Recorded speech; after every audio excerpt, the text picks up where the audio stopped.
Welcome back to the Odd Rod Garage. You know, there have been some people ask about little Lydia over the past couple of months. About 3 or 4 months ago, I had come on and we had asked for everyone to give their prayers and their positive thoughts, and you know, just think about little Lydia. Little Lydia is my niece's 7-month-old daughter. Little Lydia has a twin sister who was able to go home pretty quick after she was born, but Lydia has never left the hospital. And we've had some people ask how Lydia's doing, and we've had a lot of prayers and a lot of thoughts for Lydia.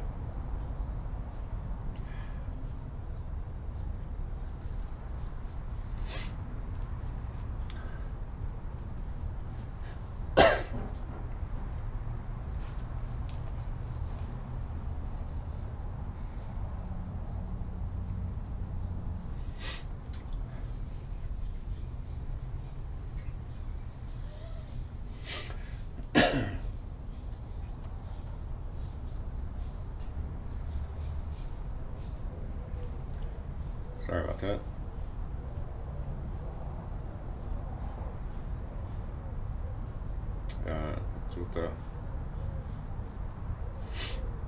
It's with a sad heart that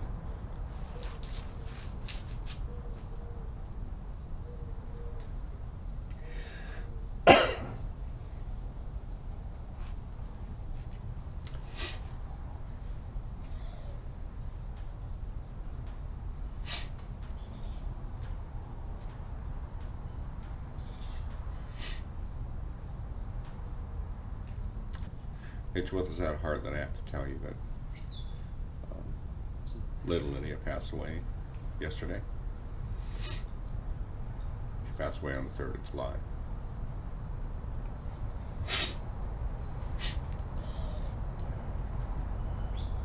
All of a sudden it makes deadlines not seem so important. Anyway,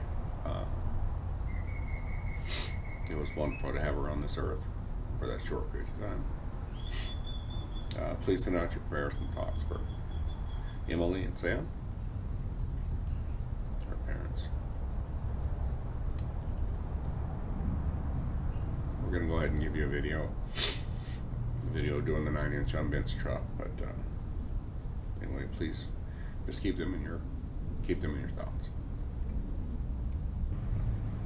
We appreciate all the thoughts and prayers for Lydia over the past few months. Anyway, we'll go ahead and do the narrowing the 9-inch video for you guys. And appreciate your thoughts and prayers. Alrighty, we are going to narrow a Ford 9-inch today. We're going to narrow this thing 2 inches on each side, and we are going to, actually more than 2 inches on each side. And we have some ends that I bought. I'll show you these ends right now. These ends you can buy on Amazon, and these ends are going to replace, or when we do it, we're going to determine where that is. We're going to go in, I have a piece that holds you square. We're going to weld these girls up. It's going to work out awesome, so check it out. Alright, so these are one of our new axles. You see how long that spline is there. That enables us to be able to figure out exactly where we want that axle to be, so we can change it if we're wrong. So, that being said, we need to compare these axles up, see how long they are. We're going to compare them up to our other axles to see how much we need to narrow this housing. So here's the cheater's way of doing this. We know that this axle came out of this housing, and we know our dimensions as to what it needs to be overall. And so because this axle here measures 31 and a half, we'll say, and this axle measures 29 and a half. That means we need to cut 2 inches off each side so that we can get our measurements. But that being said, it's a little bit different than that, because you'll notice that our section here is thicker than this right here. So in reality, let me show you what we need to do. We need to line this up here, and we need to go 2 inches off from this. So in reality, this here is 2 inches, so we need to go 4 inches from right there. So right there is our 4-inch mark. That's where we need to do it. We need to take 4 inches off each side, and then we will weld this back in after we have it lined up and flat. So that's what we're going to do. So our measurement here, we're going to do 4 inches, which will give us 1/8 of an inch to burn our weld in with. And when it's all said and done, we hope this works. It should. The math doesn't lie. I lie a lot, but the math doesn't. So what I'm going to do is I'm marking 4, and we're going to cut on that side, so I'm giving my 8. Where's that story you had? Here. Sometimes you can get it to work.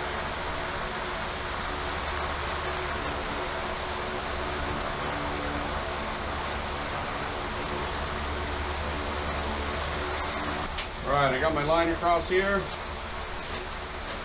I am going to get a sawzall in there and do that because I don't have a saw that I really want, so I use a sawzall.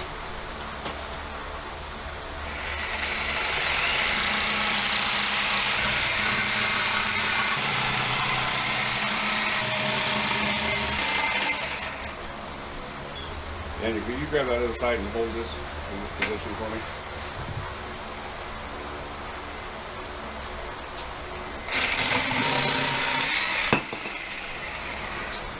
There's one.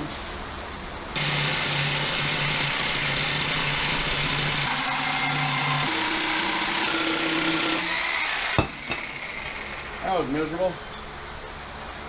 Shakes your hands to death. Alright, so you can see we have some stuff in there we need to clean up. We'll get it all done. We'll get it deburred. We're going to pop our pieces in, get it all lined up and make it flat. And we will get ready to weld up a 9-inch.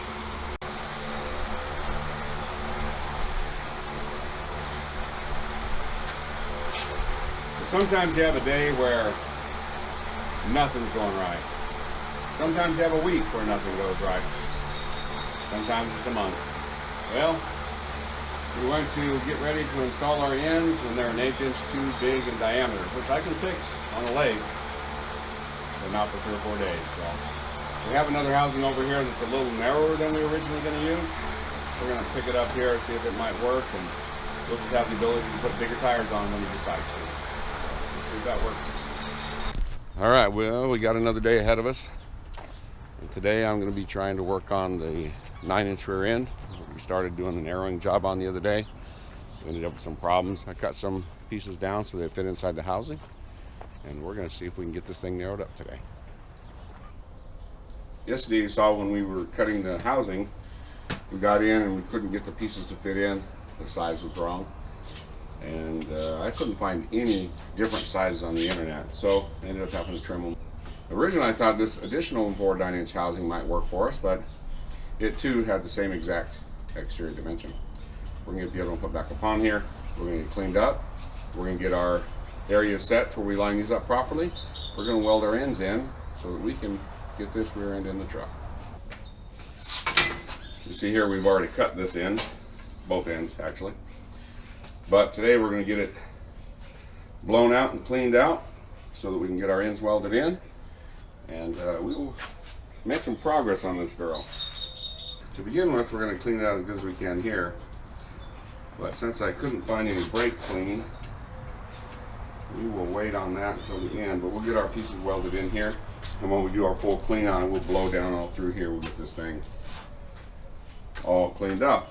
Now at $5 a can, it gets expensive fast,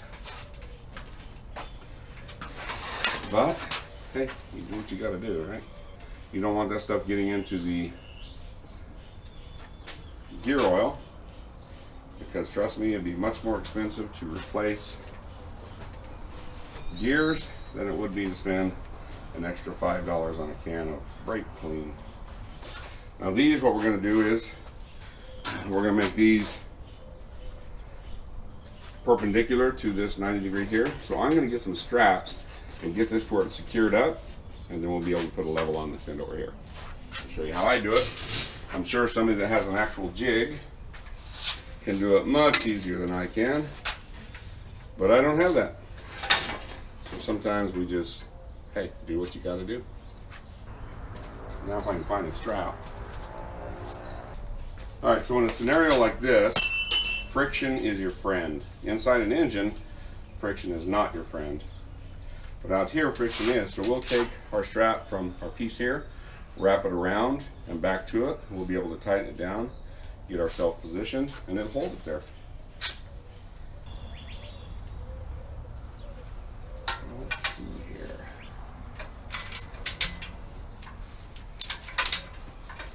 All right, we got a little pressure on there. Now we don't want to catch that on fire.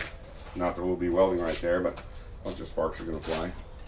So now, with that there, I should be able to get me a level on here and see what we got. Actually, we'll use our degree wheel if I can find where Tommy puts it.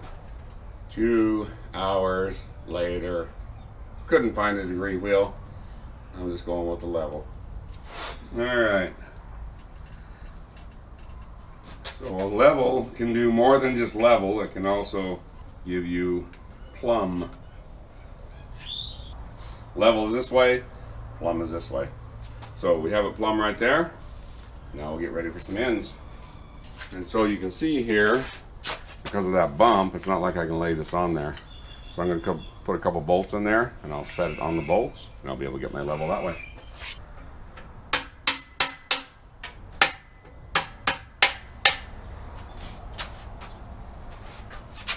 Check this again. Almost good.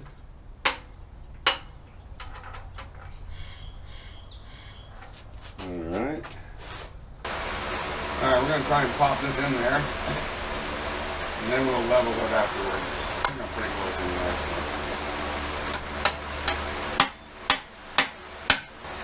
So I had a guy build me these at a machine shop. And this fits right in that bearing surface area. And then that hole is going to go on a piece of all thread. And we're going to tighten it up each side. And that should get our ends parallel to each other so we don't have it doing crazy things. And it won't break axles. Alright, we're going to run this on. It goes on easily. What we'll do is we're going to stick this through there.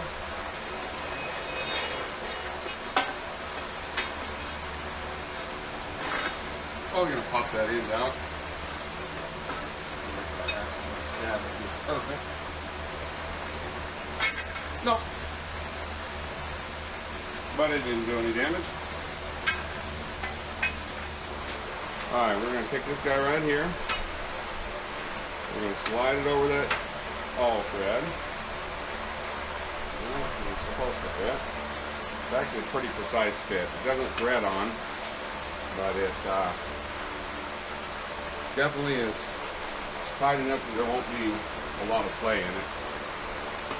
And we are going to run that right there. And I did a much longer all thread here because I wanted to have the ability to do a much wider axle. So on one side I'm going to do this to where my piece is in there like so, and these are going to be jammed against each other. Originally I was going to do it on both sides, and I might still do that because this should make it as straight as possible. At least for me, I don't have some laser, super duper laser eye. Keep pushing that out. And with these jammed here, that's straight. We jam the other side, it'll be straight also. And we'll be able to suck that in and be able to make this straight. And I'll show you here in a second. When we cut this, there's no way that I could cut it straight the way I was doing it. But once this is all against each other, clamped like it's supposed to, I'll have a perfect edge along there. I'll be able to weld a nice bead, and this girl will be perfect. Let me show you why you need to have it bolted like that. But if you look right here, the gap between there and there is not consistent. From there to there, there's a big difference, right? Same on the other side. You see how big a gap that is right there? Now let's look at this side. Look how small that gap is. And that's because there's no way for me to get that straight. But with this bar through there that we know is straight and everything secured down to where this is tied up against there, is tied up against there, I don't care what the housing does. I know that this is straight in comparison to this side over here. And so we'll get these lined up. We'll tweak them a little bit because it looks like they're slightly not level. And we will get it tacked up. And then when we burn that in, it doesn't matter that there's a bigger gap there than there is there. We'll burn that in with weld and it'll be perfect. I'm a huge fan of tape measures, levels, and squares. And this guy right here is going to get us to where we are as perfect as we can get it without some fancy-dancy, high-tech, $1,000,000 machine. I'm going to use a bigger hammer. The old bigger hammer trick. When they welded the seam on this, there's a spot inside there where it's trying to catch real hard. I got to get it to turn. That was better.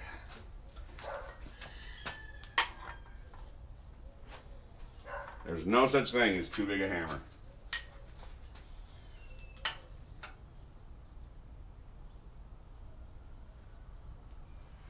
More cracking, I think we're it.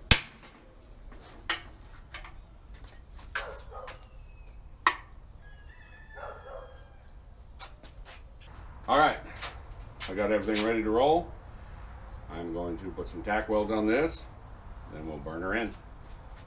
When you're welding things like this, you want to limit the heat, because if you get it too hot, the metal will expand and your bearing will actually flop in there and not be precise. So we're going to put our 4 tacks on it, let it stabilize, and then we'll weld 1/4, come over on the other side, weld 1/4 there, let it cool a little bit, and we'll just keep walking around it. So that's the way I do it. You probably have a different way.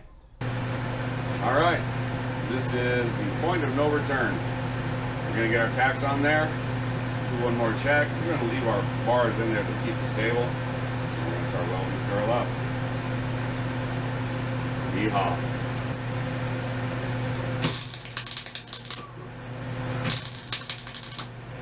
Whoop, someone has that way too high.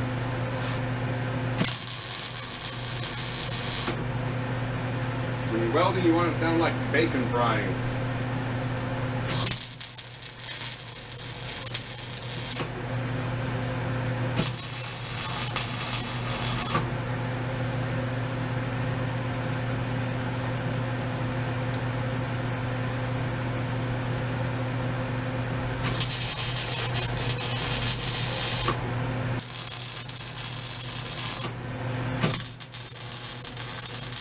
Alright, we're going to take our strap loose because we don't need it on there any longer. We will be able to finish our last tack. And we'll start getting some welding done. So I've never wore glasses in my life. Over the past year, I've discovered that I can't see like I used to be able to see when it's up close. And when you weld, you have to be able to see. If you can't see when you're welding, you can't weld. And now I have safety glass cheaters. Yep, I'm old, fat, ugly, and blind. And my wife says I'm deaf. I don't seem to hear a lot of things she says. Some of it's selective hearing.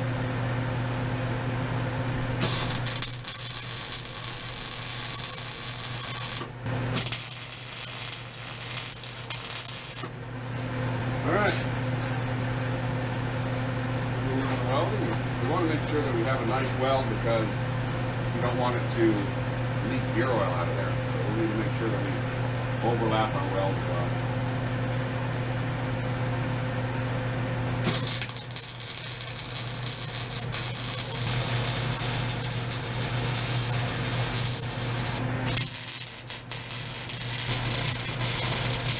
Flip her over to the other side. Hopefully we get very little distortion. There is a chance that we will get some though.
got her welded all the way around. Not the world's best welds, but certainly not the world's worst, Osvaldo. Looked pretty simple, didn't it? Well, it's not too bad when you have the right tools. But it took longer than what it actually looked like between the cutting and having the tools and getting everything all aligned and figuring out the calculations. But in a nutshell, that is narrowing a 9-inch forged rear end. Now we're going to let it cool. We're going to get it all blasted, all cleaned up. We're going to get it painted up. We're going to drop in the gear chunk. We'll put our axles in. And we're going to be ready to install this in this truck. You can see that the 9-inch video was a video put together over 3 or 4 days. It's a lot more in depth than most people understand. But anyway, we appreciate you guys coming and visiting us. As I said at the beginning of the video, please keep Sam and Emily in your prayers. And we appreciate you guys coming by. Thanks for watching.